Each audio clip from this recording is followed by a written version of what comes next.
छत्रपती शिवाजी महाराजांचा पुतळा कोसळल्यानंतर फरार झालेला जयदेव आपटे अखेर सापडला आहे. कल्याण आणि सिंधुदुर्ग पोलिसांनी शिल्पकार जयदीप आपटेला अटक केली असून कल्याणच्या बाजारपेठ पोलीस स्टेशनमध्ये जयदीप आपटेला आणण्यात आलं. त्याची चौकशी सुरू आहे. कुटुंबियांना भेटायला आलेला असताना जयदीप आपटेला पोलिसांनी त्याच्या मुसक्या आवळल्या आणि त्याला अटक केली. सिंधुदुर्गच्या राजकोट किल्ल्यावर असलेला छत्रपती शिवाजी महाराजांचा पुतळा कोसळल्यामुळे महाराष्ट्रात संतापाची लाट उसळली होती. या पुतळ्याचा शिल्पकार जयदीप आपटे पुतळा कोसळण्याच्या दिवसापासून फरार झाला होता. यानंतर याच्या विरोधात लुकआउट नोटीसही जारी करण्यात आली होती.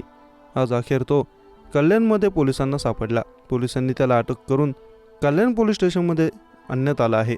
त्यानंतर त्याला सिंधुदुर्ग पोलिसांच्या ताब्यात देण्यात आलं. पुढील तपास सिंधुदुर्ग पोलीस करत आहेत.